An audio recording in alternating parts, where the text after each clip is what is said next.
برادران اسلام، السلام علیکم ورحمۃ اللہ وبرکاتہ۔ نحمدہ ونصلی علی رسولہ الکریم، اما بعد فاعوذ باللہ من الشیطان الرجیم، بسم اللہ الرحمن الرحیم۔ واذکر فی الکتاب ابراہیم انہ کان صدیقا نبیا۔ صدق اللہ مولانا العظیم وصدق رسولہ النبی الامین المتین الکریم، ونحن علی ذلک لمن الشاہدین والشاکرین والحمد للہ رب العالمین۔ آئیے ہمارا مل جل کر بارگاہ رسالت معاب میں نذران درود و سلام پیش کریں۔ بلند آواز سے پڑھیں، اللہم صلی علی سیدنا و مولانا محمد وعلی آل سیدنا و مولانا محمد وآلہ وسلم۔ صلاۃ والسلام علیک یا رسول اللہ، صلاۃ والسلام علیک یا حبیب اللہ۔ کیا نمرود نے بابل میں جب دعویٰ خدائی کا، جہاں میں عام شیوا ہو گیا جب خود ستائی کا۔ اندھیرا ہی اندھیرا کفر نے ہر سمت پھیلایا، تو ابراہیم کو اللہ نے مبعوث فرمایا۔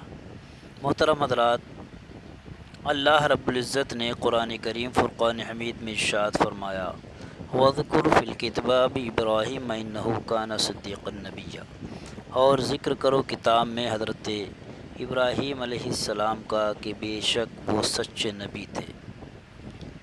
حضور اکرم رسول محترم صلی اللہ تعالی علیہ وسلم کے آبائی ہیں ابو الانبیاء حضرت سیدنا ابراہیم علیہ الصلاۃ والتسلیم، اور تخت جگر حضرت اسماعیل علیہ الصلاۃ والسلام، جو حضور نبی کریم رؤوف الرحیم کے جد اطہر ہیں۔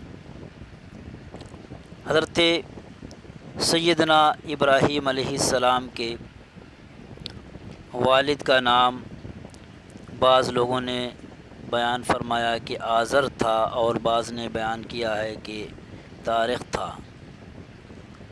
اکثر علماء کرام کے نزدیک آزر یہ حضرت ابراہیم علیہ السلام کے چچا تھا،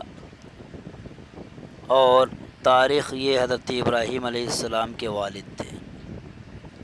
یہ آزر حضرت ابراہیم علیہ السلام کے باپ کے لیے مجازاً لفظ استعمال کیا گیا۔ حضرت ابراہیم علیہ السلام کی ولادت و سعادت اس وقت ہوئی جب نمرود لعین اپنی خدائی کا دعویٰ کیے ہوئے بیٹھا تھا۔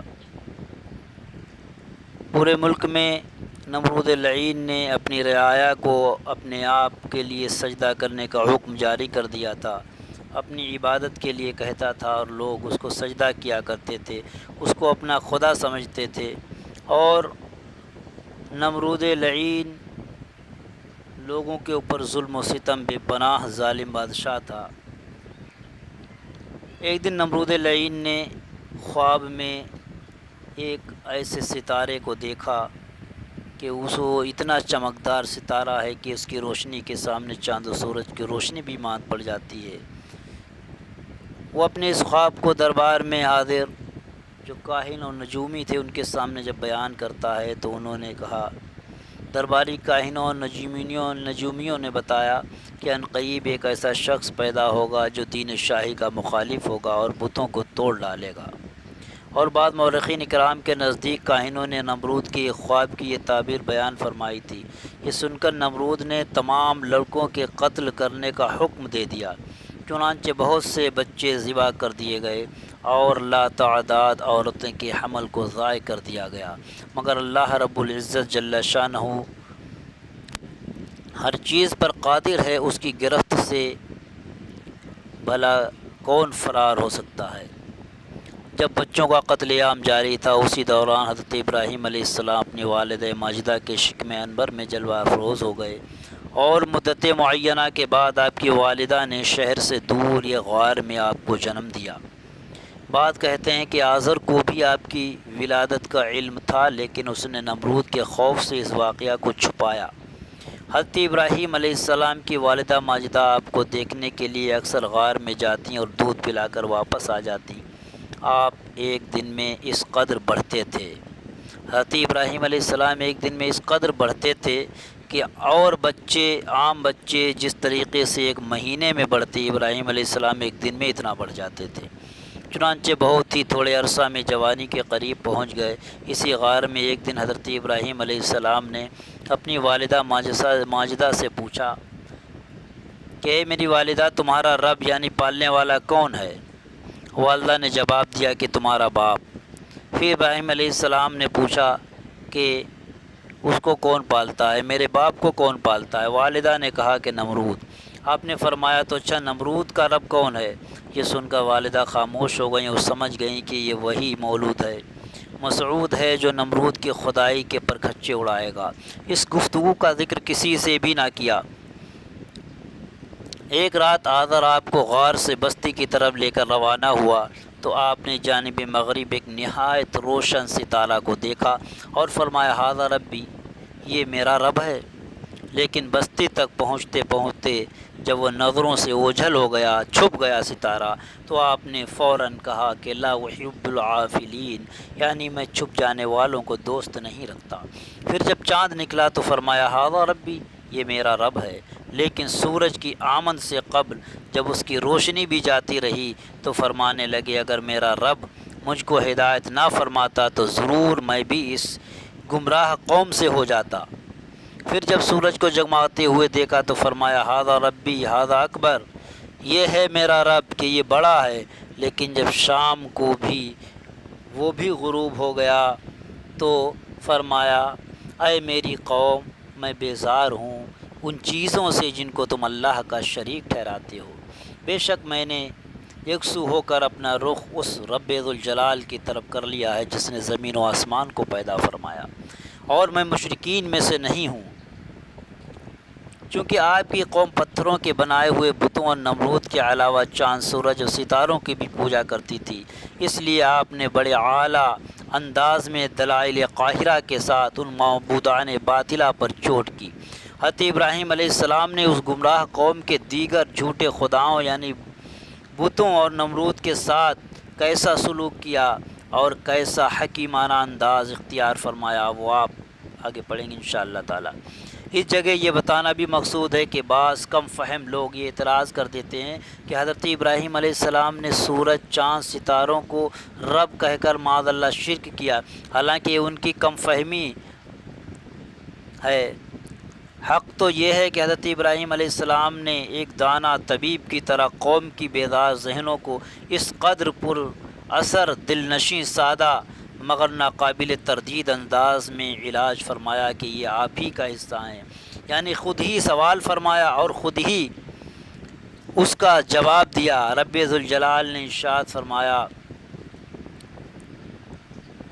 جس کا ترجمہ ہے یہ ہماری دلیل تھی جو ہم نے ابراہیم علیہ السلام کو ان کی قوم کے مقابلہ میں عطا فرمائی، اور جسے ہم چاہتے ہیں اس کے درجات بلند فرما دیتے ہیں۔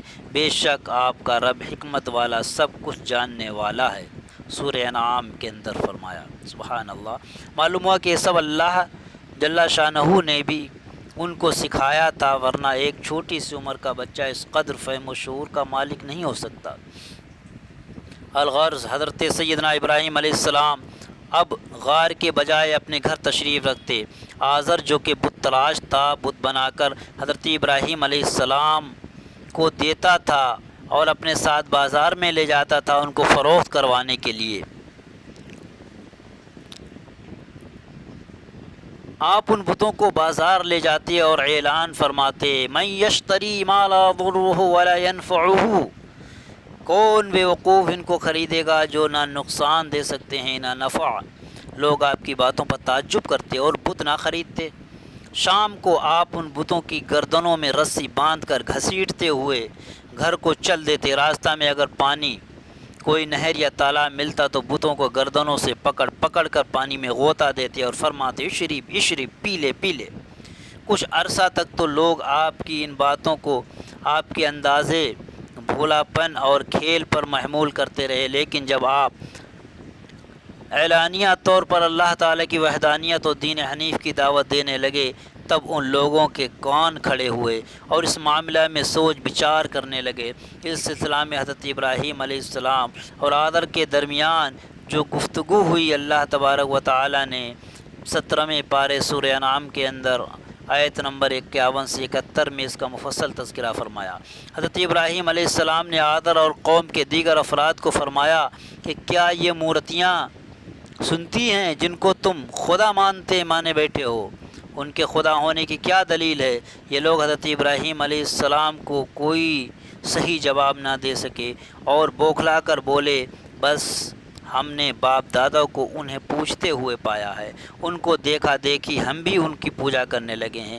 یہ سن کر آپ نے فرمایا، بے شک تم بھی اور تمہارے باپ دادا بھی کھلم کھلا گمراہی میں تھے۔ وہ قوم آپ کے اس دلیرانہ جواب کی تاب نہ لا سکی اور گھبرا کر پوچھا، اے ابراہیم، تم ویسے ہی ہمارا مذاق اڑا رہے ہو یا پھر تمہارے پاس کوئی اعلیٰ شے ہے؟ آپ نے فرمایا، میں تمہارا مذاق نہیں اڑا رہا ہوں، حقیقت یہ ہے کہ یہ بت رب نہیں بلکہ تمہارا رب وہ ہے جو زمین و آسمان کا رب ہے، جس نے ان کو پیدا فرمایا ہے، اور میں تمہارے سامنے اسی بات کی گواہی دیتا ہوں۔ آپ کی اس تقریر سے بظاہر تو لوگ خاموش ہو گئے، مگر در پردہ اس فکر میں تھے کہ کسی طرح ابراہیم کے دل میں بتوں کی عظمت پیدا کی جائے تاکہ ان کے خیالات بدل جائیں۔ دوسری طرف حضرت ابراہیم علیہ السلام بھی اپنے طور پر پروگرام بنا رہے تھے کہ ان ناعقلوں کی ان عقلوں کے اندھوں پر بتوں کی بے کسی اور بے بسی لاچاری کا اظہار اس انداز میں کریں کہ وہ خود ان کی بے چارگی بے کسی کا اقرار کر لیں۔ یہ قوم سال میں ایک دن عید کا دن منایا کرتی تھی۔ اس دن بڑے صنم کدہ کے تمام بتوں کو غسل دیا جاتا تھا اور بتوں کو پرتکلف لباس پہنا کر ان کے سامنے انواع تقسیم کیے جاتے تھے۔ اکثر ان کے سامنے طرح طرح کے کھانے چنے جاتے تھے۔ پھر بن سور کا سب لوگ شہر سے دور ایک خاص جگہ جا کر عیاشی کرتے، شراب نوشی ہوتی، ناچ گانے ہوتے، پھر واپس جا کر صنم کدہ میں بتوں کے سامنے رکھے گئے کھانوں کو بطور تبرک کھاتے۔ چنانچہ ان لوگوں کا جب یہ دن آیا تو حضرت ابراہیم علیہ السلام کے پاس آئے اور کہنے لگے، تم ہمارے بتوں کو حقیر سمجھتے تھے، آؤ آج ہم تم کو اپنے بتوں کی شان و شوکت دکھاتے ہیں، اور پھر تم بھی ہمارے ساتھ شہر سے باہر جا کر عیش و عشرت کا لطف اٹھاؤ۔ ان کی گفتگو حضرت ابراہیم علیہ السلام کو سخت ناگوار گزری۔ بتوں اور فحاشی سے قوم کی والہانہ محبت آپ کے لیے ناقابل برداشت تھی۔ آپ نے ان کو حقیقت پر مبنی جواب دیا کہ تمہارے اس برے عقیدہ کی وجہ سے میری طبیعت سخت بے چین ہے۔ اپنے آپ ہی بولے، اللہ تعالیٰ کی قسم، اب تو میں تمہارے بتوں کا علاج کر کے ہی رہوں گا۔ آپ کی اس گفتگو کو ایک دو آدمیوں نے سن بھی لیا مگر نظر انداز کر دیا۔ ان لوگوں کے چلے جانے کے بعد حضرت ابراہیم علیہ السلام بت خانے میں گئے تو وہاں آپ نے کیا دیکھا اور کیا کیا آپ نے اس بت خانے میں کیا، یہ اگلی قسط میں انشاءاللہ آپ لوگ سماعت فرمائیں گے۔ بآخر الدعوانا ان الحمدللہ رب العالمین۔ السلام علیکم ورحمۃ اللہ وبرکاتہ۔